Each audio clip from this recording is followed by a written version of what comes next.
Hello दोस्तों, कैसे हैं आप सभी। आज हम जो डिस्कस करेंगे ना, ये बहुत ही ज़्यादा डिमांडिंग है। इंस्टा पे आपके बहुत सारे मैसेजेस आए थे कि आपने कहा था कि सर आरआरबी ग्रुप डी से रिलेटेड कंप्लीट डिटेल्स की एक वीडियो बना दो। मैंने उस टाइम भी कहा था कि थोड़ा टाइम लगेगा। टाइम बहुत ज़्यादा लग गया क्योंकि कंटेंट इकट्ठा करना बिल्कुल भी आसान नहीं है, और कंटेंट इकट्ठा करने के बाद उसको प्रॉपर वे में अरेंज करना, फिर आपको डिलीवर करना, सब चीज़ों में बहुत टाइम लगता है। ठीक है, तो इसमें मैं बहुत टाइम से वर्क कर रहा था। पर मैं अभी जो ये कंटेंट है आरआरबी ग्रुप डी का, मैं आपको एक सिंगल वीडियो में नहीं दूंगा क्योंकि इससे वीडियो बहुत ज़्यादा बड़ी हो जाएगी, क्योंकि इसमें बताने के लिए बहुत कुछ है।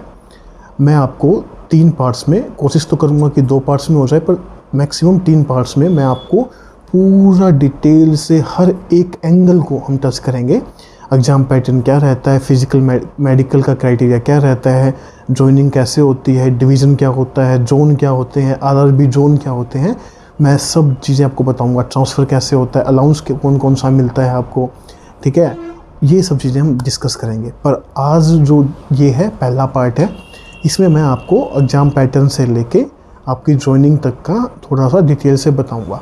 ठीक है, सबसे पहले मैं कुछ चीज़ें आपको क्लियर कर देता हूँ। जैसे आपको पता होगा कि रेलवे जो है वो जोन्स में बटा हुआ है। ठीक है, अगर मैं गलत नहीं हूँ तो अभी रेलवे के 19 जोन है, और मेरे ख्याल से जो 19वां जोन है वो कोलकाता मेट्रो को मिला के 19 जोन बनते हैं। ठीक है, और ये तो हो गए रेलवे के जोन जो रेलवे की स्मूथ फंक्शनिंग के लिए बनाए गए हैं।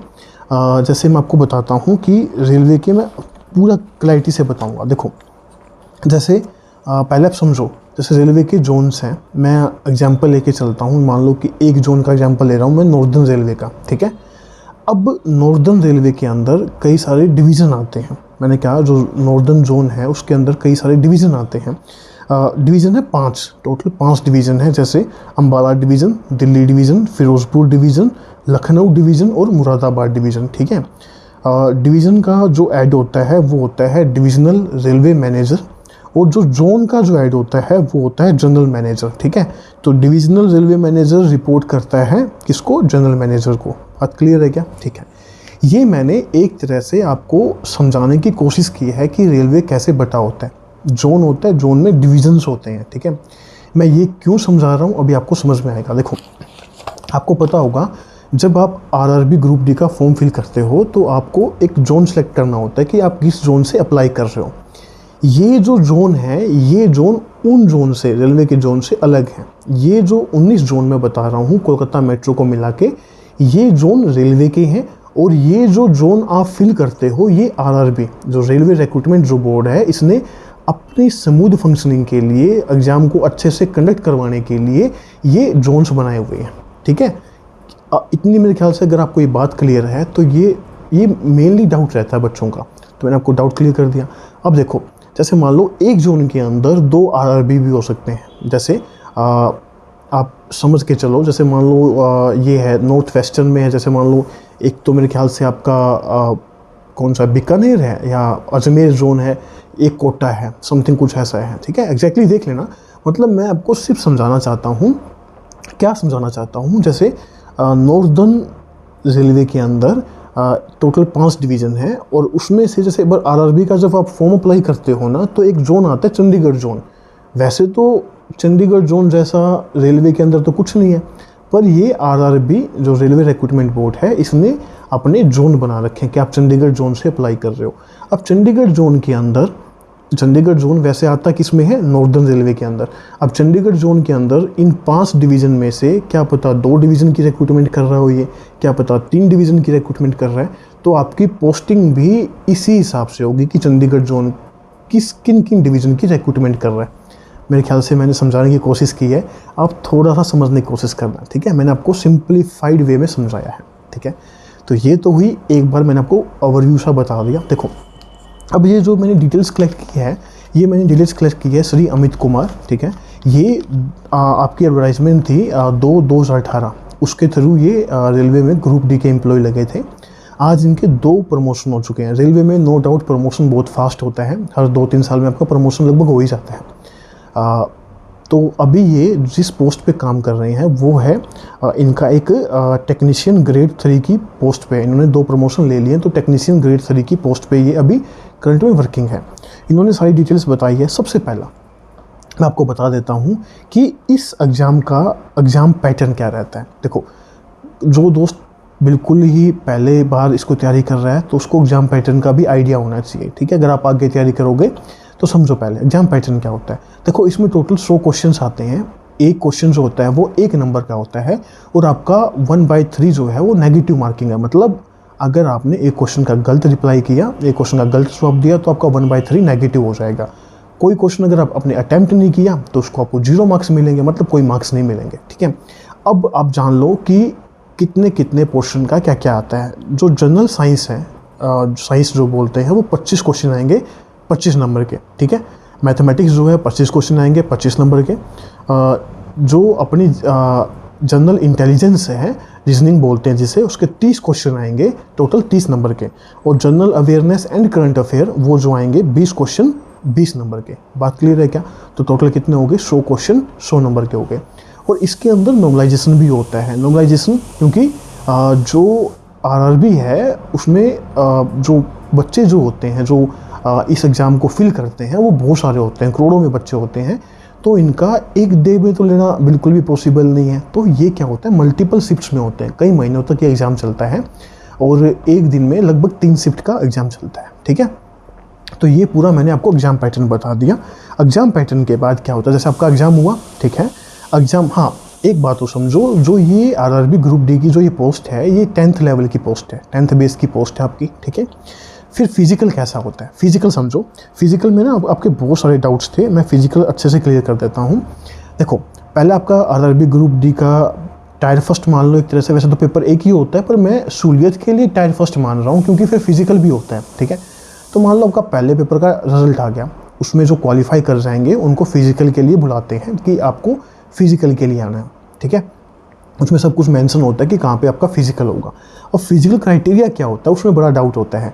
मेल कैंडिडेट का फिजिकल क्राइटेरिया अलग है, फीमेल का अलग है। देखो, जो मेल कैंडिडेट्स है उनका जो फिजिकल क्राइटेरिया क्या है, देखो आपके पास क्या होगा, आपको 1 किलोमीटर की जो रेस है वो 4 मिनट 15 सेकेंड में क्लियर करनी है। पहला क्या है, 1 किलोमीटर की जो रेस है मेल कैंडिडेट्स के लिए, 1 किलोमीटर की रेस 4 मिनट 15 सेकेंड का आपके पास टाइम है, ठीक है। दूसरा जो आपके पास है वो है आपको 100 मीटर की रेस है, 100 मीटर की रेस है, वो आपको 2 मिनट के अंदर कंप्लीट करनी है। बट यहाँ पे एक ट्विस्ट है, आपको 35 kg एक कट्टा होता है, कट्टे में मिट्टी भरी होती है पूरी, वो आपको खुद चकना है। चक के आपको 35 kg 100 मीटर आपको भागना है, ठीक है। आप जैसे भी करो, पैदल चलो, भागो, 2 मिनट का आपके पास टाइम है, वो कंप्लीट करना है। अगर आपका बीच में ये जो कट्टा वगैरह है अगर वो गिर गया तो आप डिस्क्वालीफाई हो, ठीक है। तो ये हुआ मेल कैंडिडेट्स के लिए। अब बात आती है, अब कई लड़कियां जो है वो पूछती हैं कि सर आप ये बता दो कि गर्ल्स का फिजिकल स्टैंडर्ड क्या होता है, ठीक है। गर्ल्स का फिजिकल स्टैंडर्ड क्या होता है, देखो जैसे मैंने आपको बताया था, मेल्स में 1000 मतलब 1 किलोमीटर 1000 मीटर बोल लो, 1 किलोमीटर की रेस करनी होती है। वैसे ही यहाँ पे भी फीमेल्स को भी 1000 मीटर यानी कि 1 किलोमीटर की रेस करनी होती है। उसके लिए आपको जो टोटल टाइम मिलता है वो मिलता है 5 मिनट 40 सेकंड का मिलता है। बात क्लियर है क्या? 5 मिनट 40 सेकंड का, ठीक है। वही आपको भी 100 मीटर भागना होता है, 2 मिनट के अंदर वो क्वालिफाई करना है। पर आपके लिए थोड़ा सा रिलैक्सेशन दिया है, 35 kg की जगह आपको 20 kg पिकअप करना होता है सामान, ठीक है। वो जो मिट्टी का जो बोरा है वो खुद आपको चकना है। अगर आपका बीच में गिरा तो आप डिस्क्वालीफाई हो जाओगे, ठीक है। आई थिंक आपका मेरे ख्याल से फिजिकल की बात क्लियर होगी। अब जैसे ही आपका फिजिकल क्लियर होता है, फिजिकल के बाद फिर एक लिस्ट आती है कि इन बच्चों का फिजिकल क्लियर हुआ है और इनको मेडिकल के लिए जाना है, ठीक है। अब मेडिकल में क्या होता है वो समझो। देखो, वैसे तो मेडिकल बिल्कुल सिंपल रहता है, कोई दिक्कत नहीं है। पर रेलवे के अंदर एक चीज़ है, वो है आँख। आँख आपकी बिल्कुल मतलब एक स्टैंडर्ड बना रखा है रेलवे ने। तो आँखों के कुछ स्टैंडर्ड्स कर रखे हैं। जैसे मैं बताऊंगा, पहली बात, आपका कलर ब्लाइंडनेस नहीं होना चाहिए। अगर आप रेलवे में जाना चाहते हो तो कलर ब्लाइंडनेस तो अलाउड नहीं है, ठीक है। फिर है इसके कुछ मेडिकल स्टैंडर्ड्स दे रखे हैं, A2 A3 B1 B2 C2 C1, C1 या C2 बोल लो, ठीक है। जो सबसे लोएस्ट मेडिकल जो स्टैंडर्ड होता है वो C2 लेवल का होता है। अब आप समझ रहे होगे कि सर ये मेडिकल स्टैंडर्ड ऐसे कैसे बांट रखे हैं। देखो, जो टॉप का जो मेडिकल स्टैंडर्ड है, जैसे मान लो A2 है, ये जिस क्राइटेरिया को आप फिल करोगे मेडिकल स्टैंडर्ड के, उसी हिसाब से आपको पोस्ट अलॉट होगी, क्योंकि सभी पोस्ट के लिए मेडिकल क्राइटेरिया अलग अलग है। मान लो किसी ने बिल्कुल लोएस्ट लेवल का मेडिकल जो है, जो C2 है, वो क्रैक किया है, मतलब आपको बस वो ही पास कर पाए आप। जो हाई लेवल के जो मेडिकल क्राइटेरिया वाले थे वो आप क्वालिफाई नहीं कर पाए, तो आपको C2 के अकॉर्डिंग ही पोस्ट अलॉट होगी, ठीक है। जो पोस्ट उन क्राइटेरिया को फुलफिल करती हो, मतलब, ठीक है, समझ में आई। मेडिकल के अकॉर्डिंग ही, जो मेडिकल आप स्टैंडर्ड पास कर पाए हो उसके अकॉर्डिंग ही आपको पोस्ट अलॉट होगी। क्यों? अमित जी ने मेरे को ये बताया है, क्योंकि रेलवे में बेसिकली काम क्या है, लाइटिंग वगैरह का है, ठीक है। अगर आपको लाइटिंग वगैरह दिखेंगी नहीं, कि कलर का पहचान नहीं होगा और देखने में थोड़ी दिक्कत है, तो फिर एक्सीडेंट वगैरह हो सकते हैं, ठीक है। तो आपको क्या करेंगे, जिसको थोड़ा मेडिकल स्टैंडर्ड कम है तो उनको ऑफिस वगैरह या कुछ दूसरा काम दे देंगे लाइटिंग वगैरह से अटके, ठीक है। तो ये तो हुआ आपका मेडिकल वगैरह, ठीक है। मेडिकल के बाद अब जो है वो है DV। मेडिकल हो गया, मेडिकल के बाद एक लिस्ट आएगी कि इन बच्चों का मेडिकल क्लियर हुआ है, तो आप DV के लिए बुला लेंगे आपको, ठीक है। अब DV कहाँ होता है, ये अमित जी का जो है वो अम्बाला डिवीज़न में मेडिकल हुआ था, ठीक है। चंडीगढ़ जोन से इन्होंने अप्लाई किया था। तो मैंने आपको पहले बता दिया था, चंडीगढ़ जोन नॉर्दर्न रेलवे के अंदर आता है, इसमें 5 डिवीज़न है। तो चंडीगढ़ जोन के अंदर ये डिवीजन्स आते होंगे 2 या 3। तो इसने क्या किया, अम्बाला डिवीज़न में जाके इनकी DV हुआ था। एक DV तो अभी होगा फाइनल सिलेक्शन से पहले, फिर एक DV आपका सिलेक्शन होने के बाद जब आप जाओगे तब होगा, ठीक है, जब आप ज्वाइनिंग करने जाओगे। तो DV में क्या हुआ था, DV में आपके डॉक्यूमेंट्स बहुत अच्छे से चेक हुए, सारे डॉक्यूमेंट्स बहुत अच्छे से चेक किए। उन्होंने कहा था कि DV ही सबसे मेरे को टाइट लगा, आपके सारी चीज़ें चेक होंगी।